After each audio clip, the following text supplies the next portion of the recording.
How you doing? I'm Conor and this is my wife Natalie. Hello. I'm from here, I'm from Armagh and she's American. Yeah, not from here. Excuse the accent. So we've just recently moved back to the Armagh area. We've been living in America the past 5 years and we just felt it was time to come back home, and we're just trying to settle back in, and we've found ourselves a vibe, and we're now going to call it our home for the future. And we're really looking forward to getting planted in and seeing what God does there. But we're just going to share a little bit about how we met and what God's done in our lives up to this point, these past 5 years. Yeah, so I would have moved to Northern Ireland back in 2016 to intern and work with a church out in Craigavon. And at the same time, Conor had just gotten back from doing missionary work in Costa Rica and Haiti. So we just kind of met, didn't like each other, and then obviously God thought otherwise, that we were actually a really great match, and met in February, engaged by July, and then married October, all of the same year. So it was quite a whirlwind of an experience, but we kind of knew from the very start that God had us on separate paths that just happened to connect at this point. And from then on, it's just been one adventure after the other of just seeking what He had laid out for us as individuals and as a married couple. Yeah, and as for, wanting to come back home, to be part of this community, I guess when I was younger, I always wanted to get away from Armagh and, experience the world. And after graduating, I became a Christian during university, and kind of after graduating, I just didn't want to do what I did with my degree. I was a physio, and I just didn't want to do it. So I took myself off to Costa Rica for a bit, and also was in Haiti for a while as well. But during that time, I also worked back here as a personal trainer in Newry, and I guess just being away, being able to do missions in a third world country really kind of made me think, well, why can't I do this at home? And it really made my heart yearn for home more, and it really made me want to come home and just love on the people that are here and the people that God's put me in my workplace and my place of play, and so just to be what He's called me to be where I was. So we kind of started doing that, and at the same time Natalie had made her way over here to work for the church, as she said. And we kind of just found out that we had the same mindset, and we were kind of walking the same direction, and God lined that up for us perfectly. We've had a great 5 years of marriage and a baby on the way. She'll probably be a real person by the time this video comes out. Hi, Mia. Yeah. But I would have grown up more in a church dynamic, I guess. My biological father, he was a church planner and a pastor in New Jersey, so just outside of New York City.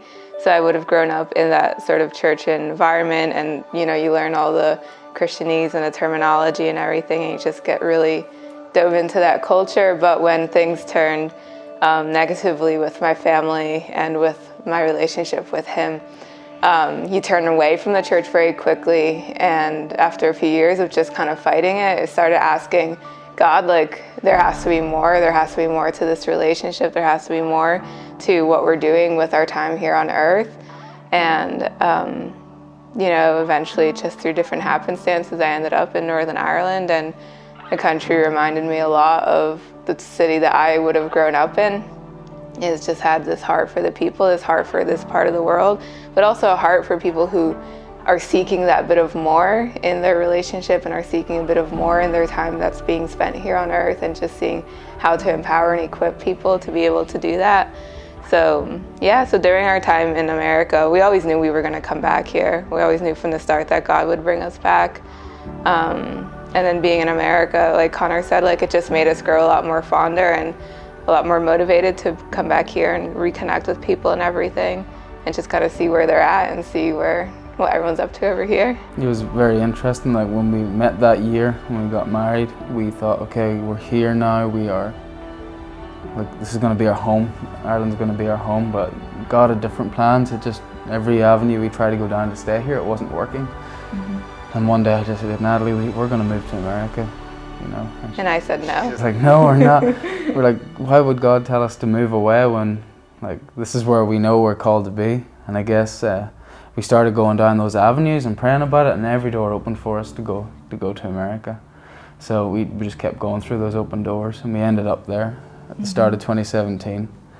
And yeah, we landed, and Natalie had been over a couple of weeks before me, maybe 6 or 7 weeks. And then I landed in New Jersey.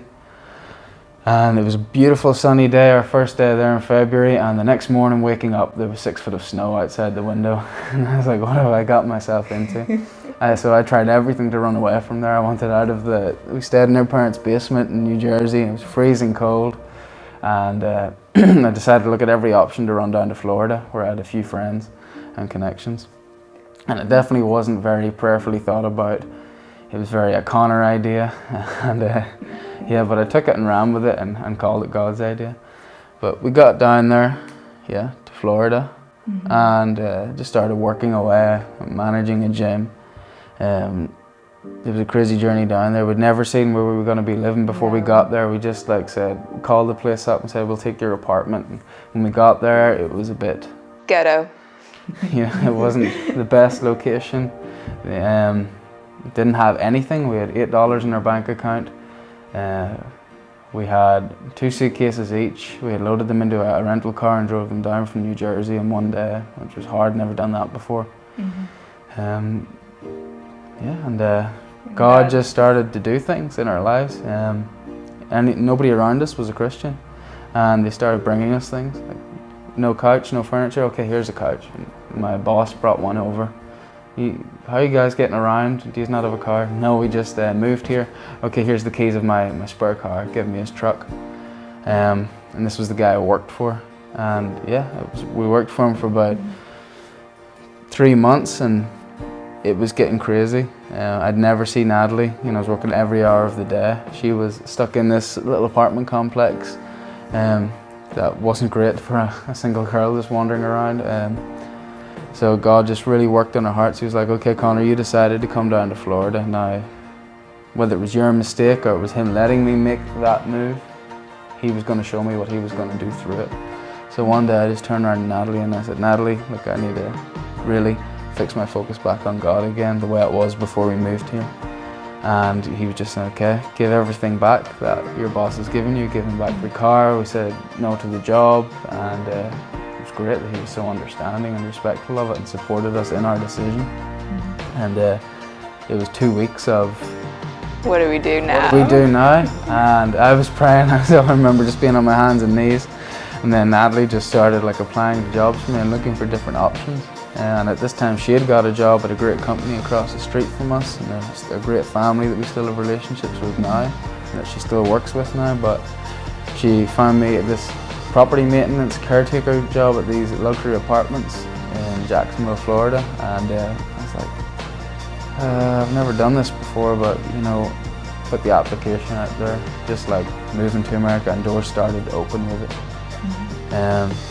We didn't know that this was a job field that would essentially carry us the next 5 years. It's like our key to everywhere we've gone to. Every time we've moved, because soon after we were in Jacksonville for about a year, and during that year we kind of asked ourselves, right, what are some goals, or where do we feel like God's leading us during this time? And I wanted to finish up my education at university at Liberty in Virginia.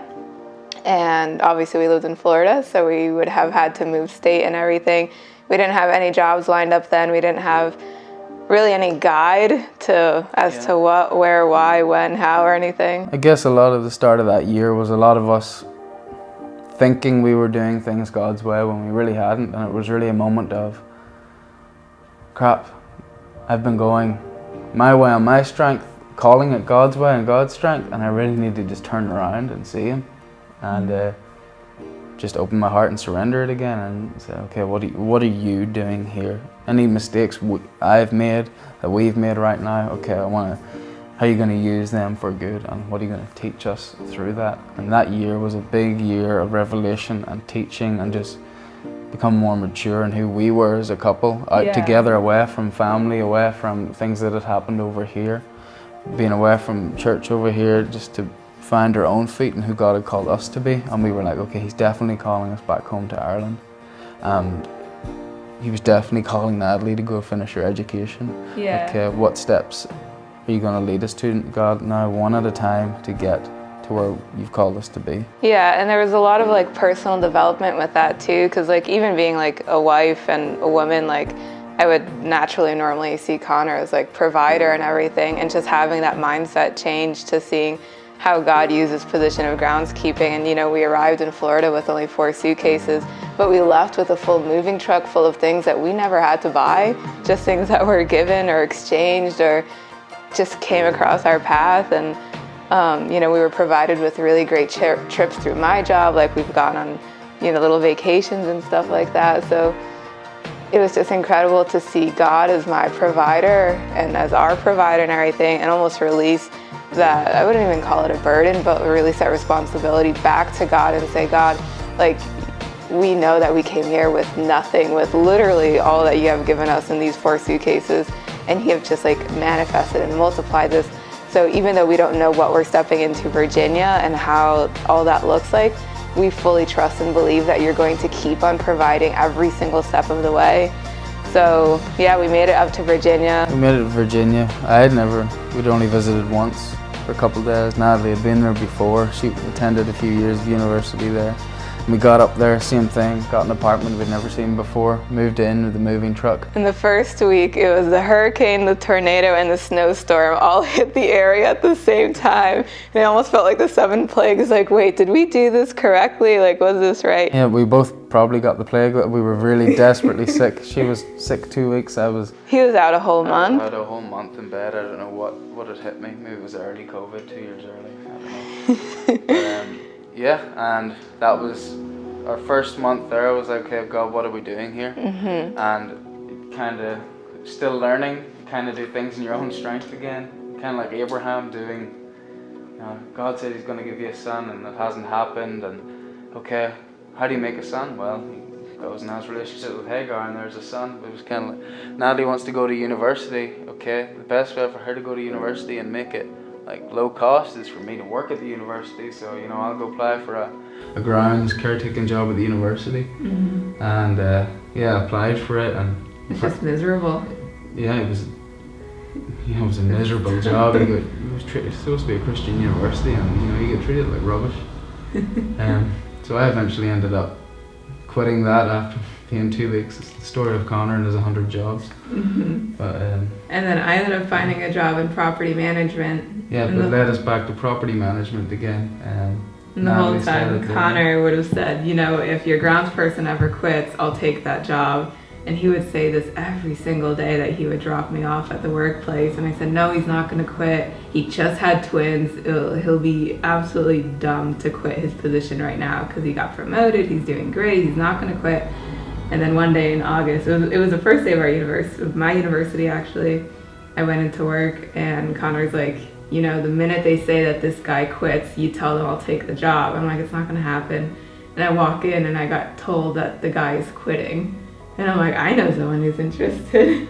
And then that's how we were able to switch and Conor get back into groundskeeping maintenance. But again, like every kind of step of the way, it was when a bit of uncertainty and instability came into our lives, we were learning, like making a lot of mistakes at the same time, but learning to listen more. Like to be quiet more and to listen more instead of jumping first and asking God to come with us. It was seeing where he is moving and going where he's going. Following the cloud. Yeah, following that pillar of smoke and the pillar of fire and following the cloud. But yeah, it's really just been a whole journey of that, when a little bit of instability and uncertainty is coming, learning to trust in him more, and even when things are going fine, it's still learning to be quiet and listen to what he's doing instead of going on with your own little personal crusade and calling it God's work. Yeah. And trying to learn the difference between good and God. Yeah. So then we finished up a few years at university, built really great relationships and roots, and we always told people we know we're not going to be here very long, we just don't know how long, and we didn't know how it looked to move back. So when graduation time was coming up, it was asking God, okay, God, like we've completed this step that you've asked us to take. Where's that next one?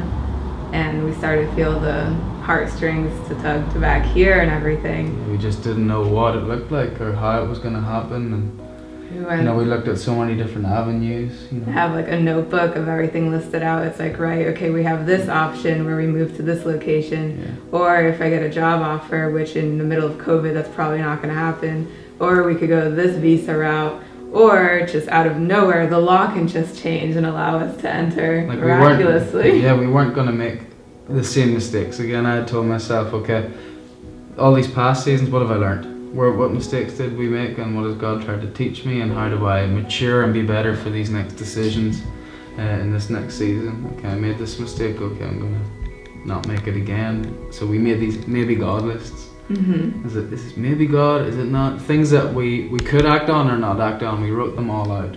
And we just started praying over them and asking God about them and testing them out. And it was great, it was fantastic. We put them to the test, and the ones that came true, those are the ones we followed through on. And I'm pretty sure it's saved us from a lot of self-caused stressful situations. Yeah. Well, we made that list with the different ways to come back here. And I remember I closed the notebook and we prayed over it, and I put it under my bed. We went to sleep. And the next morning, I got an alert from the news media here saying that the law has changed and a new visa route has opened up for Northern Irish couples to return back to Northern Ireland, and it's completely free, and it's only available between the months of August and December of this 2020. And that was a law change that we didn't expect to see happen, but it happened. We were looking at loads of other routes that just weren't God's promise for us. He had promised us, like, we're coming back home, and this area is our home. And we had been looking at like Dublin, Dundalk, and we're like, it just felt like we were, just falling short. We were compromising on His full promise, and he was just showing us, no, you're going to get what I've said. He promised His provision. Yeah. It's already been provided for. What I've said I'm going to do, it's going to happen. And we wake up that morning and the law's changed, and we're kind of, right, let's go. We're going back home. Things are happening, let's get moving. And before we came back home, I needed to get my American citizenship because we just knew that was a wise situation, and things are going great for that. You follow all the steps and everything's fine, and then the whole world shuts down with COVID, and it's like a whole big thing of, oh, what now? All government buildings are closed and this, that and the other, and we're like, okay, there's another situation to learn to trust Him more, to learn to know Him more. He has us here, and whenever we're going to be back in Ireland, we'll be there, but we're here right now, so what can we do here and now in this time, and not forget about the future, but not be living in the future, trying to live in our present. And He started to do amazing things once we just started looking around where we were. We were a part of an amazing church, Crosspoint Lynchburg, and they have an amazing downtown campus.